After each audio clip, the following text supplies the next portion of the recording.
Eu tinha 62 anos quando vi meu vizinho ser assassinado bem na frente da minha casa. Foi numa quinta-feira, dia 13 de julho. Lembro da data porque no dia seguinte seria aniversário da minha neta e eu estava terminando de bordar um vestidinho para ela. O que eu não sabia é que aquela noite mudaria minha vida para sempre e me faria descobrir coisas sobre as pessoas ao meu redor que eu jamais imaginaria. Meu nome é Conceição, mas todo mundo me chama de Dona Ceiça.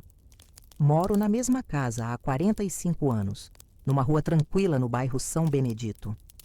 Uma dessas ruas onde todo mundo se conhece, sabe quem é quem, onde as crianças brincam na calçada e os vizinhos se cumprimentam todo dia. Pelo menos era assim até aquela maldita noite. Sabe, minha filha, quando você vive tanto tempo num lugar, você pensa que conhece todo mundo. Eu conhecia a rotina de cada família. Sabia que o seu Joaquim da Casa Azul acordava às 5 da manhã para ir trabalhar na padaria. Sabia que a dona Marlene pendurava as roupas no varal sempre às 7h30. Conhecia até o latido de cada cachorro da rua. Mas eu descobri que conhecer a rotina das pessoas não significa conhecer seus segredos. O Valdemar morava 3 casas para baixo da minha. Era um homem de uns 50 anos, magro, meio curvado, que trabalhava como mecânico numa oficina no centro da cidade. Sempre foi um vizinho cordial, daqueles que acenam quando passa, que para conversar sobre o tempo ou reclamar do governo. Tinha uma esposa chamada Neuza, uma mulher pequenina, muito tímida, que quase não falava com ninguém. Eles tinham 2 filhos já crescidos que moravam em São Paulo. Eu achava que a vida do Valdemar era simples. Trabalho, casa, família, como a de qualquer um de nós. Mas Ave Maria, como eu estava enganada.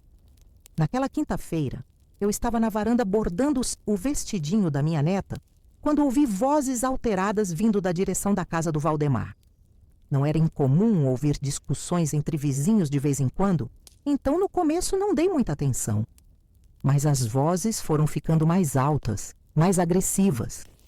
Levantei a cabeça do bordado e prestei atenção. Eram 3 homens conversando com o Valdemar no portão da casa dele. Não conseguia ver direito porque tinha um carro parado na frente, um Corsa preto que eu nunca tinha visto na nossa rua. Os homens estavam de costas para mim, mas pela postura deles, pela forma como gesticulavam, dava para sentir que havia tensão no ar. O Valdemar estava visivelmente nervoso, mexendo nas mãos, olhando para os lados. A conversa durou uns 15 minutos. De vez em quando eu ouvia palavras soltas, combinado, prazo, consequências. Meu coração começou a acelerar. Não sei porquê, mas algo me dizia que aquilo não era uma conversa normal entre amigos. De repente, um dos homens agarrou o Valdemar pelo braço e o puxou para dentro do carro. Ele tentou resistir, mas os outros 2 homens o forçaram a entrar. O carro saiu em disparada com os pneus cantando no asfalto. Fiquei ali parada, sem saber o que fazer. Será que devia ligar para a polícia? Mas e se eu estava exagerando? E se eles eram apenas amigos, levando o Valdemar para algum lugar? Fiquei ali na varanda por mais 1 hora, esperando ver se o Valdemar voltava. A Neuza chegou do trabalho. Ela trabalhava como faxineira numa escola e entrou em casa normalmente. Pelo jeito, ela nem desconfiava de nada. Pensei em ir até lá conversar com ela, mas resolvi não me meter. A gente nunca sabe quando está se metendo onde não deve, né, minha filha? As horas foram passando. 9, 10, 11 da noite. Nada do Valdemar voltar. Comecei a ficar preocupada de verdade. Estava quase indo dormir quando ouvi o barulho de um carro parando na frente da casa dele novamente. Apaguei a luz da sala para não parecer que estava espionando e espiei pela janela. Era o mesmo Corsa preto. 2 homens desceram, abriram o porta-malas e... Ave Maria, minha filha, o que eu vi ainda me dá arrepios até hoje. Eles arrastaram o Valdemar para fora do porta-malas. Ele estava inconsciente, ou pior, o corpo dele estava mole, os braços balançando para os lados.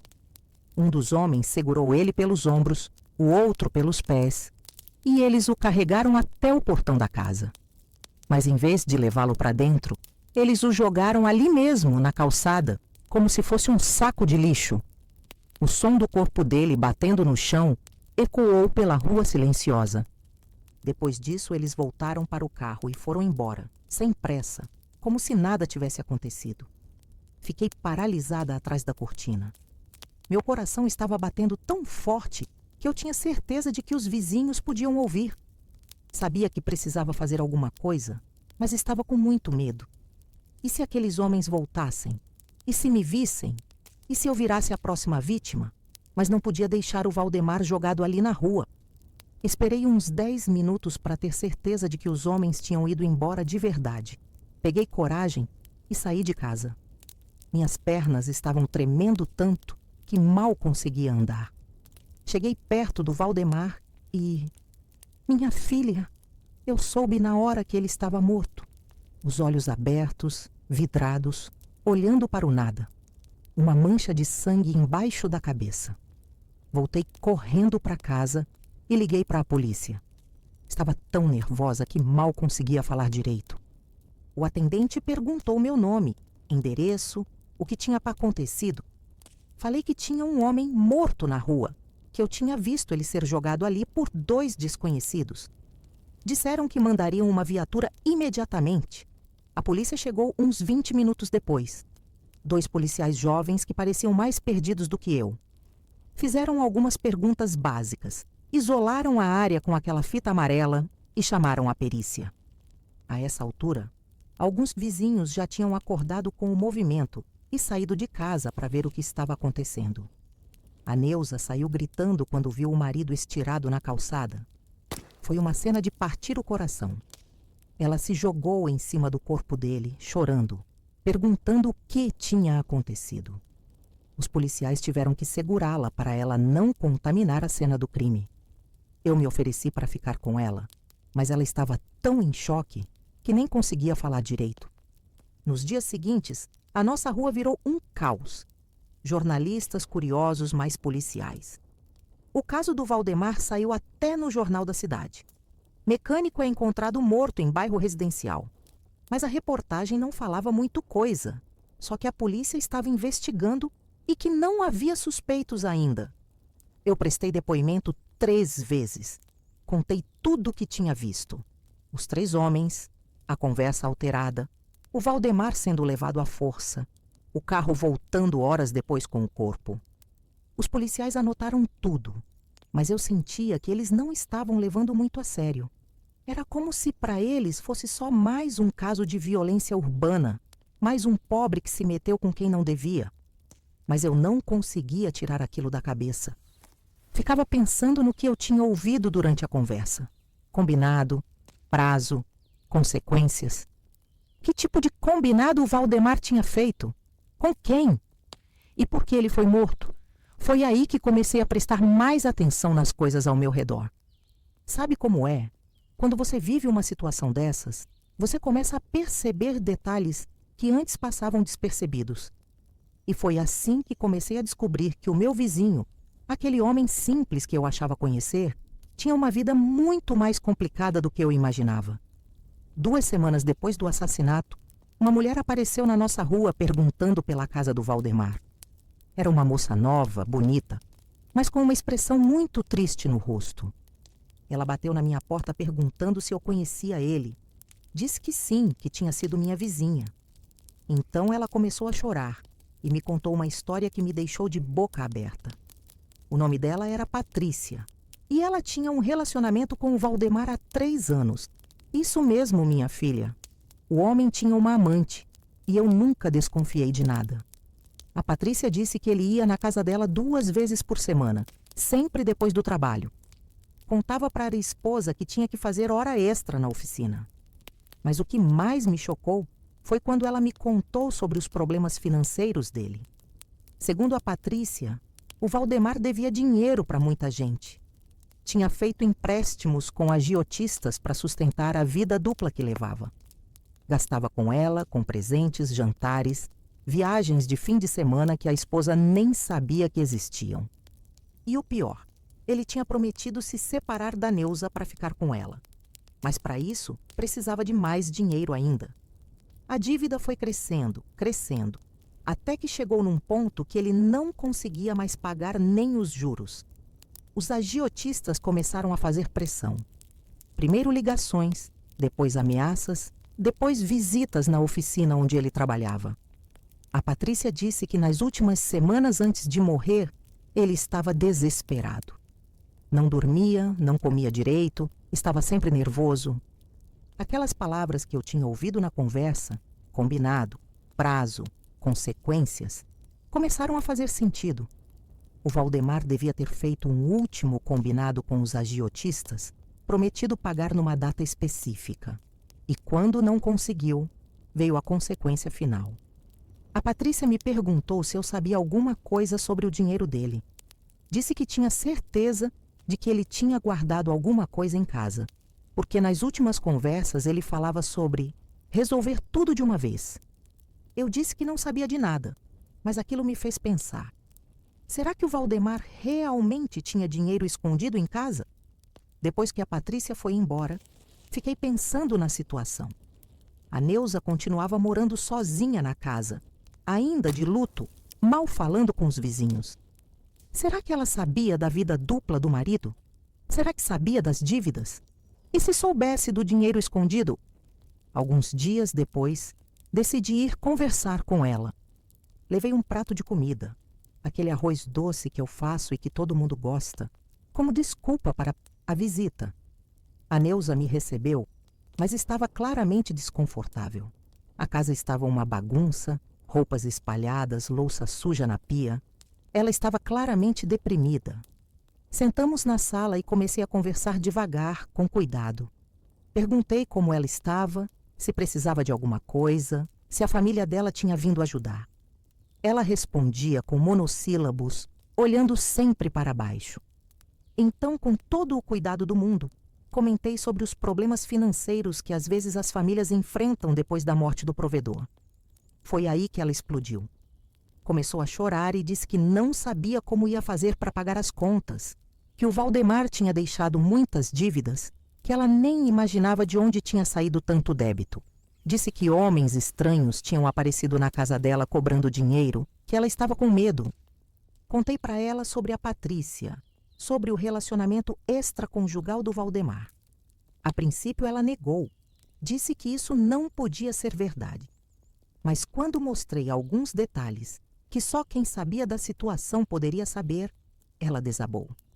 Admitiu que desconfiava de alguma coisa, mas que nunca quis confrontar o marido. Foi quando ela me fez uma revelação que mudou tudo. Disse que na semana antes de morrer, o Valdemar tinha passado horas mexendo no quintal, cavucando perto do pé de manga. Quando ela perguntou o que ele estava fazendo, ele disse que estava apenas organizando umas coisas. Depois disso, ele ficou mais calmo, como se tivesse resolvido algum problema. Minha filha, você consegue imaginar o que passou pela minha cabeça naquela hora? O homem tinha enterrado dinheiro no quintal. Era por isso que a Patrícia tinha perguntado sobre dinheiro escondido. Era por isso que ele tinha ficado mais tranquilo nos últimos dias. Sugeri para a Neuza que talvez valesse a pena dar uma olhada no local que o marido tinha mexido. Ela ficou reticente no começo, disse que era desrespeitar a memória dele, mas quando expliquei que aquele dinheiro poderia ajudar a quitar as dívidas e dar uma nova chance para ela recomeçar a vida, ela concordou. Voltei no dia seguinte com uma pá emprestada. Cavamos por 1 hora debaixo do pé de manga até encontrar uma caixa de sapatos embrulhada num saco plástico. Dentro dela tinha quase 15 mil reais em notas de 50 e 100, além de alguns documentos e uma carta. A carta era do próprio Valdemar, explicando toda a situação. Ele contava sobre a amante, sobre as dívidas, sobre a pressão dos agiotistas. Dizia que tinha juntado aquele dinheiro pegando empréstimos de vários lugares diferentes, na esperança de conseguir pagar tudo de uma vez e sair limpo da situação. Mas os juros foram crescendo mais rápido do que ele conseguia pagar. Na carta, ele pedia perdão para Ideusa por todas as mentiras e traições. Dizia que aquele dinheiro deveria ser usado primeiro para quitar as dívidas mais perigosas, as dos agiotistas, e o resto deveria ajudar ela a recomeçar a vida. Terminava dizendo que se alguma coisa acontecesse com ele, ela deveria procurar a polícia e contar sobre as ameaças que ele estava recebendo. Foi aí que eu entendi que o Valdemar sabia que ia morrer. Ele sabia que os agiotistas não iam aceitar mais promessas, mais prazos. Por isso enterrou o dinheiro, por isso deixou a carta.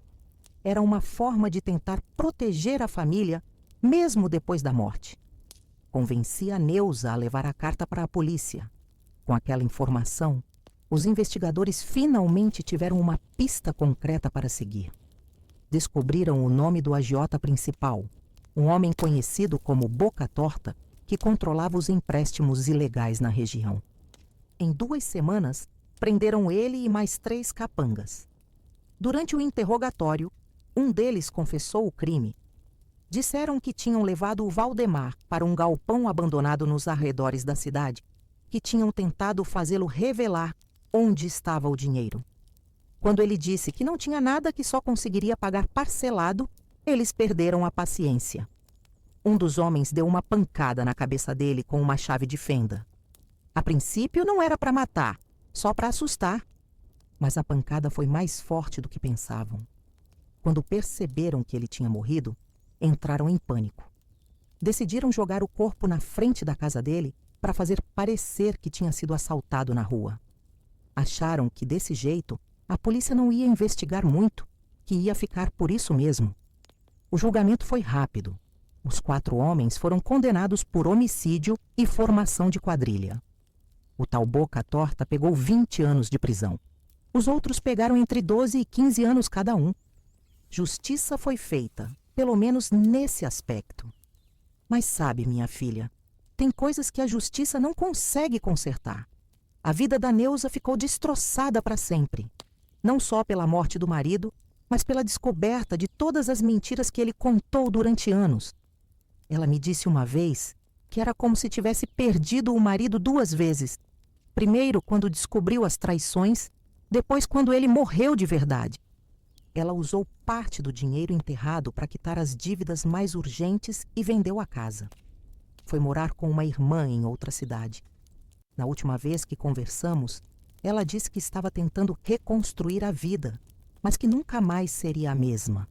Como podia confiar em alguém depois de descobrir que a pessoa com quem viveu 20 anos era praticamente um estranho? A Patrícia também sumiu da cidade depois do julgamento.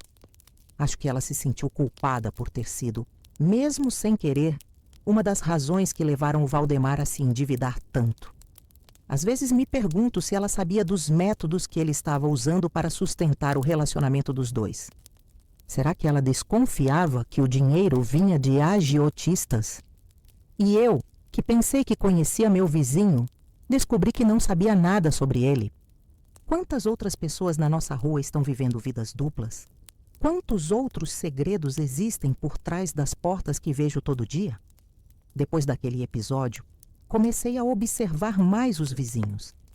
Não por curiosidade mórbida, mas por uma necessidade de entender melhor o mundo ao meu redor. E descobri pequenos detalhes que antes passavam despercebidos. O seu João, que sai de casa todo dia dizendo que vai trabalhar, mas volta com cheiro de cachaça no meio da tarde. A dona Carmen, que recebe visitas de homens diferentes quando o marido está viajando. O jovem da casa da esquina, que anda sempre com muito dinheiro, mas nunca teve emprego fixo. Não estou dizendo que todas essas pessoas são criminosas ou que vão acabar como o Valdemar, mas me fez perceber como é fácil viver ao lado de alguém e não conhecer realmente sua história. Quantas tragédias poderiam ser evitadas se prestássemos mais atenção uns nos outros? Se nos importássemos de verdade com os sinais de desespero que às vezes as pessoas mandam. O Valdemar estava claramente desesperado nas últimas semanas de vida. A Patrícia me contou que ele tinha emagrecido muito, que estava sempre nervoso, que às vezes chorava do nada. Eram sinais de que algo estava muito errado.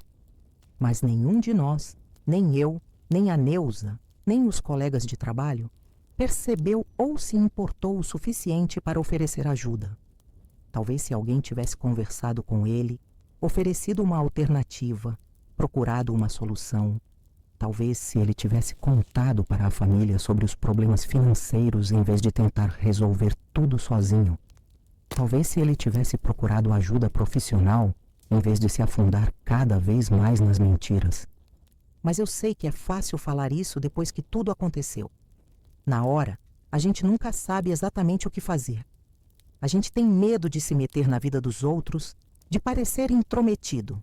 E às vezes, quando finalmente percebe que algo está errado, já é tarde demais. O que mais me marca nessa história não é nem a violência do crime em si. É a solidão do Valdemar. Ele morreu sozinho, carregando segredos que poderiam ter sido compartilhados. Morreu tentando resolver problemas que talvez pudessem ter sido resolvidos de outra forma. Morreu como um estranho para todas as pessoas que achavam que o conheciam. A casa onde ele morava ficou vazia por quase 1 ano depois que a Neuza se mudou. Ninguém queria comprar uma casa onde tinha acontecido uma tragédia dessas. Eu passava na frente todo dia e via as janelas fechadas, o quintal crescendo mato, a tinta descascando. Era como se a casa estivesse de luto também. Quando finalmente alguém comprou e reformou a casa, senti um alívio estranho, como se aquele capítulo finalmente tivesse sido encerrado. Mas eu sei que as marcas ficaram.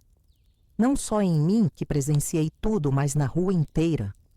As pessoas ficaram mais desconfiadas, mais fechadas. Aquela sensação de segurança que a gente tinha no nosso bairro nunca mais voltou completamente. Hoje, 5 anos depois, ainda penso no Valdemar de vez em quando.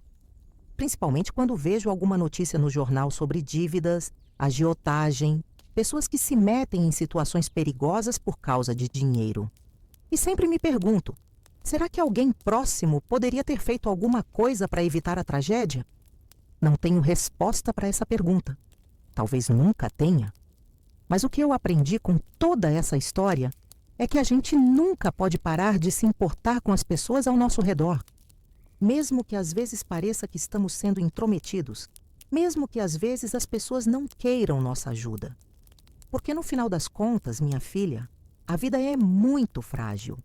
E às vezes a diferença entre uma tragédia e um final feliz pode estar numa conversa que alguém se dispôs a ter, numa mão estendida no momento certo, numa pessoa que se importou o suficiente para perguntar como você está e realmente escutar a resposta.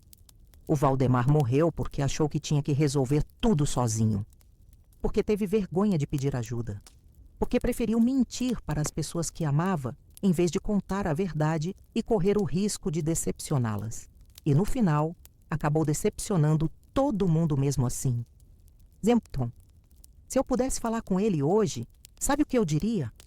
Que não vale a pena carregar o mundo nas costas sozinho, que não vale a pena viver uma mentira, por mais confortável que ela pareça. Que as pessoas que realmente nos amam vão nos aceitar com nossos defeitos e nos ajudar a encontrar soluções para nossos problemas. Mas eu também diria para ele que entendo. Entendo o desespero de querer proteger a família. Entendo a vergonha de admitir que cometeu erros. Entendo o medo de perder as pessoas que ama. Mas no final, minha filha, os segredos sempre vêm à tona. E quando vêm, eles machucam muito mais do que a verdade teria machucado desde o começo. A história do Valdemar me ensinou que a gente precisa ser mais corajoso para viver a verdade. E precisa ser mais generoso para aceitar a verdade dos outros. Porque todos nós temos segredos, todos nós temos medos, todos nós cometemos erros. A diferença está em como a gente lida com isso. Hoje, quando vejo algum vizinho meio estranho, meio diferente do normal, eu não finjo que não percebo. Vou lá e pergunto se está tudo bem. Às vezes a pessoa só precisa de alguém para conversar. Às vezes precisa de uma ajuda prática. Às vezes só precisa saber que não está sozinha no mundo. Porque eu aprendi que quando a gente se importa de verdade com as pessoas ao nosso redor, a gente ajuda a construir uma comunidade mais forte, mais segura, mais humana. Uma comunidade onde tragédias como a do Valdemar têm menos chance de acontecer. E você, minha filha, que está ouvindo essa história, também pode fazer a diferença. Olhe para as pessoas ao seu redor. Preste atenção nos sinais. Seja generosa com sua atenção e seu tempo. Porque nunca se sabe quando uma palavra de carinho, um gesto de solidariedade, pode mudar completamente a vida de alguém. O assassinato que aconteceu na minha vizinhança não foi apenas um crime. Foi uma tragédia humana que poderia ter sido evitada se todos nós, família, amigos, vizinhos, comunidade, tivéssemos sido mais presentes, mais atentos, mais dispostos a ajudar. E essa é a verdadeira lição que fica, que a gente tem responsabilidade uns pelos outros, que a gente não pode simplesmente fechar os olhos para o sofrimento alheio, que a gente precisa construir pontes de compreensão e apoio, porque é isso que nos torna verdadeiramente humanos. O Valdemar se foi, mas sua história continua viva na minha memória e agora na sua também. E se essa história conseguir evitar que uma única pessoa passe pelo desespero que ele passou, ou que uma única família seja destroçada como a dele foi, então talvez sua morte não tenha sido completamente em vão. É isso que eu queria compartilhar com você hoje. Uma história dolorosa, mas verdadeira. Uma história sobre segredos, mentiras e as consequências trágicas que elas podem ter. Mas também uma história sobre a importância de cuidarmos uns dos outros, de prestarmos atenção, de oferecermos ajuda mesmo quando não somos pedidos. Porque no final das contas, minha filha, somos todos vizinhos nessa grande comunidade chamada vida. E a segurança de cada um depende do cuidado de todos. 7. Versão reduzida. 300 palavras. Eu tinha 62 anos quando vi meu vizinho ser assassinado na minha rua. O Valdemar era um homem simples, mecânico, casado com a Neuza. Pelo menos era isso que eu pensava. Naquela quinta-feira, vi 3 homens conversando com ele no portão. A discussão estava alterada. Depois eles o forçaram a entrar num carro preto e foram embora. Horas depois, voltaram e jogaram o corpo dele na calçada como se fosse lixo. Liguei para a polícia, mas o caso parecia sem solução. Até que uma mulher apareceu na nossa rua procurando pelo Valdemar. Era a Patrícia, amante dele há 3 anos. Descobri que meu vizinho vivia uma vida dupla e devia muito dinheiro para agiotistas. A viúva, Neuza, nem sabia das dívidas nem da traição. Mas ela me contou que nas últimas semanas o marido tinha mexido muito no quintal. Cavamos e encontramos 15 mil reais enterrados, junto com uma carta onde ele confessava tudo. Com essas informações, a polícia prendeu os assassinos, agiotistas que mataram o Valdemar quando ele não conseguiu pagar as dívidas. Foram todos condenados. Mas sabe, minha filha, tem coisas que a justiça não conserta. A Neuza perdeu o marido 2 vezes, quando descobriu as mentiras e quando ele morreu de verdade. Ela vendeu a casa e se mudou destroçada. Essa história me ensinou que a gente nunca conhece realmente as pessoas. O Valdemar morreu sozinho, carregando segredos que poderiam ter sido compartilhados. Talvez se alguém tivesse percebido os sinais de desespero, oferecido ajuda, hoje eu presto mais atenção aos vizinhos. Quando vejo alguém diferente do normal, vou lá e pergunto se está tudo bem. Porque aprendi que uma palavra no momento certo pode salvar uma vida. Lembro de uma vez, uns 2 anos depois da morte do Valdemar, quando percebi que o seu Antônio da esquina estava estranho. Ele sempre foi um homem alegre, que cumprimentava todo mundo, mas de repente ficou calado, cabisbaixo. Não hesitei. Fui até a casa dele com uma desculpa qualquer. Acho que levei um doce e puxei conversa. Descobri que ele tinha perdido o emprego e estava com vergonha de contar para a família. Tinha medo de ser visto como fracassado. Conversamos por horas naquela tarde. Contei para ele sobre o Valdemar, sobre como os segredos podem destruir uma família. Convenci ele a conversar com a esposa, a procurar ajuda na igreja, a não carregar aquele peso sozinho. Hoje o seu Antônio tem um pequeno negócio de consertos elétricos que vai muito bem. E sempre que me encontra na rua, ele agradece por aquela conversa. Diz que foi o que salvou o casamento dele e talvez a vida dele também. Porque quando a gente fica sem esperança, minha filha, a mente começa a aprontar cada coisa. Essa é a diferença que uma pessoa atenta pode fazer na vida de outra. E isso me faz pensar em quantas oportunidades eu perdi antes da história do Valdemar. Quantas vezes vi sinais de que algo não estava bem com algum vizinho e simplesmente escolhi não me envolver. Quantas tragédias poderiam ter sido evitadas se eu tivesse sido mais corajosa, mais presente? A verdade é que depois dos 50 anos, a gente meio que se acomoda na vida. Pensa que já viu tudo, que já sabe como o mundo funciona.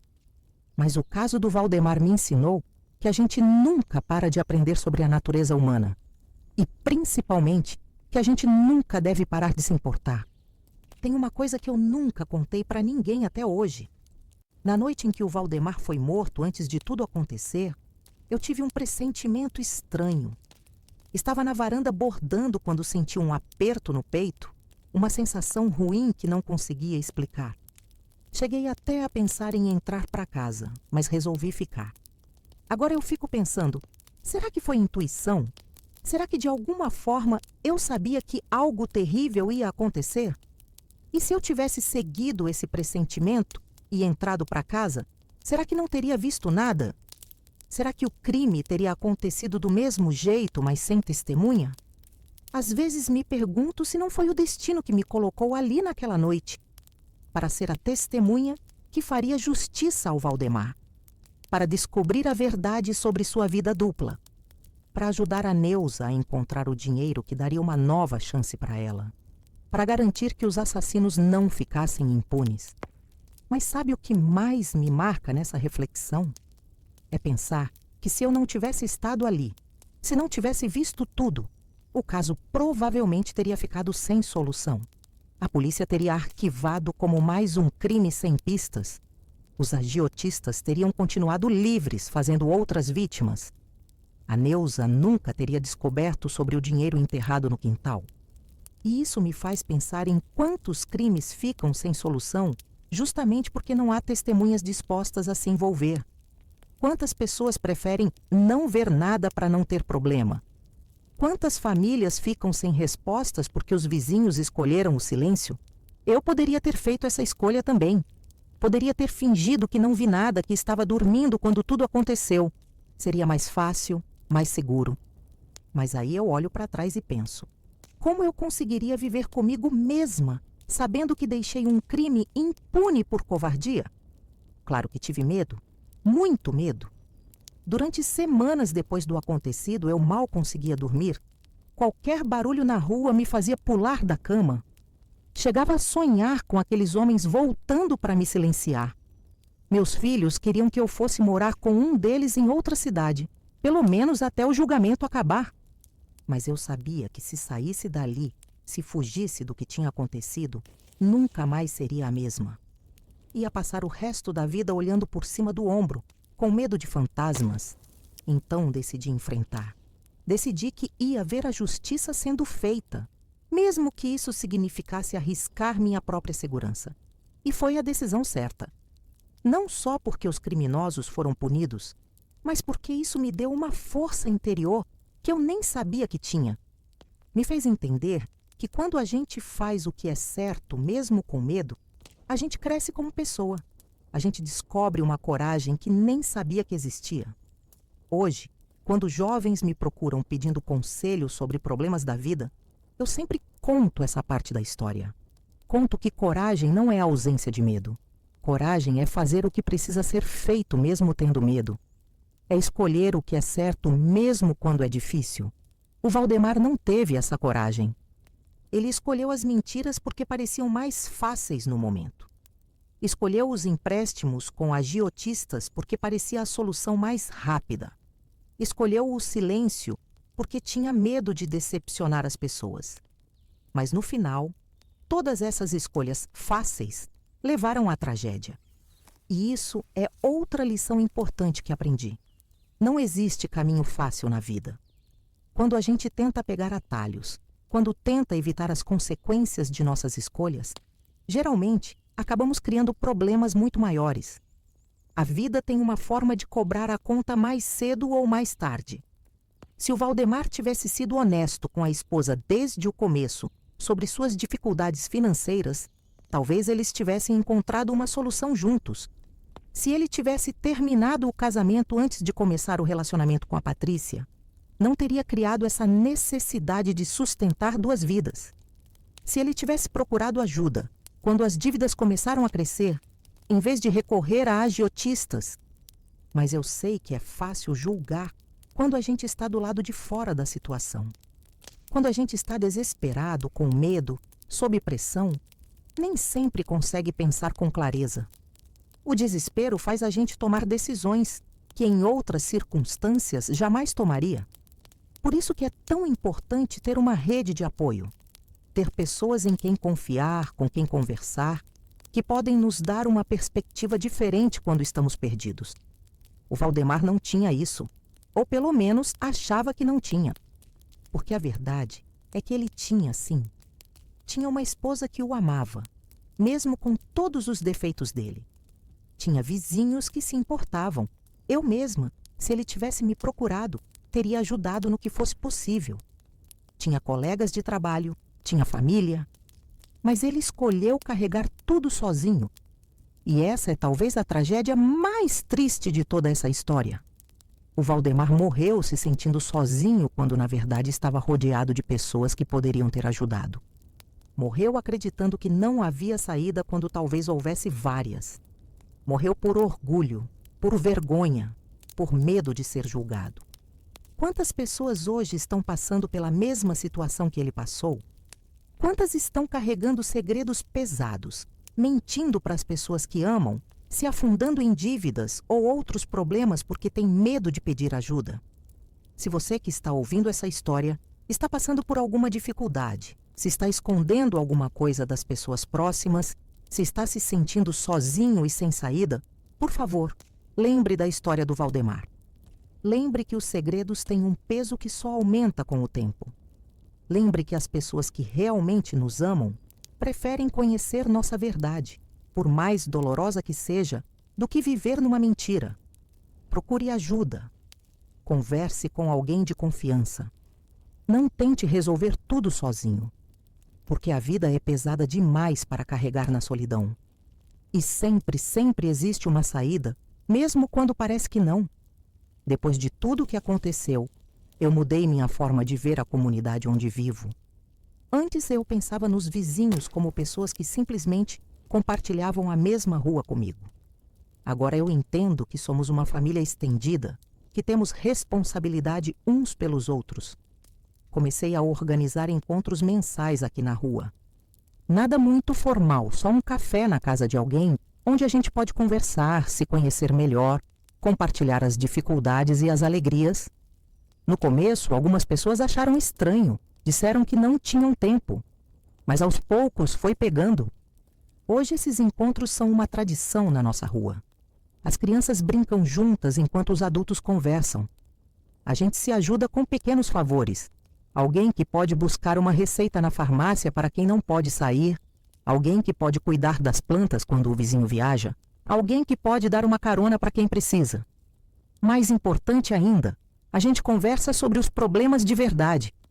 Quando alguém está passando por dificuldades financeiras, de saúde, de família, a gente não finge que não vê. A gente oferece apoio, seja emocional, prático ou simplesmente uma orelha para escutar. E sabe de uma coisa?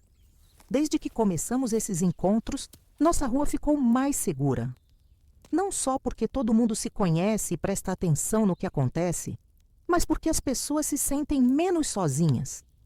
Quando alguém tem um problema, não precisa sofrer em silêncio. Tem para quem falar. Teve um caso há uns 6 meses que me lembrou muito do Valdemar. O filho da dona Rita, um rapaz de uns 30 anos, estava desempregado há meses e escondendo isso da mãe. Estava pegando dinheiro emprestado aqui e ali para fingir que ainda tinha renda. A situação estava se complicando. Mas a diferença é que agora temos essa rede de apoio. Quando a dona Rita comentou que estava estranhando o comportamento do filho, algumas de nós fomos conversar com ele. Não para julgar, mas para oferecer ajuda. E conseguimos. Arranjamos alguns trabalhos temporários para ele, ajudamos a fazer um currículo decente, demos apoio emocional. Hoje, ele está empregado de novo e sempre agradece pelo apoio que recebeu. Diz que se não fosse por isso, talvez tivesse tomado decisões desesperadas como o Valdemar tomou. A diferença é que ele não estava sozinho. Essa é a transformação que eu gostaria de ver acontecer em todos os bairros, em todas as comunidades. Pessoas que se importam umas com as outras de verdade, que prestam atenção nos sinais, que não têm medo de oferecer ajuda ou pedir ajuda quando precisam. Porque no final das contas, minha filha, todos nós somos vulneráveis. Todos nós passamos por momentos difíceis na vida. Todos nós precisamos de apoio em algum momento. A diferença está em ter ou não uma comunidade que nos acolha nesses momentos. O Valdemar não teve essa sorte, mas talvez a morte dele possa servir para que outras pessoas tenham. Talvez sua história possa inspirar mais gente a se importar com o próximo, a construir pontes em vez de muros, a escolher a solidariedade em vez da indiferença. E você, que está ouvindo essa história, pode fazer parte dessa mudança. Pode ser a pessoa que presta atenção, que oferece uma palavra amiga, que estende a mão quando alguém precisa. Pode ser a diferença entre uma tragédia e um recomeço. Porque histórias como a do Valdemar não precisam se repetir. Podemos aprender com elas. Podemos usar o sofrimento dele para construir uma sociedade mais humana, mais solidária, mais atenta às necessidades uns dos outros. E essa, minha filha, talvez seja a verdadeira lição de tudo o que aconteceu. Que da dor pode nascer a sabedoria. Que da tragédia pode nascer a transformação. Que da morte pode nascer uma vida melhor para todos nós. O Valdemar se foi, mas sua história continua viva. E enquanto ela inspirar pelo menos uma pessoa a ser mais atenta, mais solidária, mais humana, então talvez sua morte não tenha sido completamente em vão. Talvez tenha sido o preço terrível que pagamos para aprender uma lição que todos precisávamos aprender. É isso que eu queria deixar para você hoje. Não apenas a história de um crime que presenciei, mas a história de uma transformação que ainda está acontecendo. A história de como uma comunidade pode mudar, de como pessoas podem se importar umas com as outras, de como podemos construir um mundo onde ninguém precise morrer de solidão.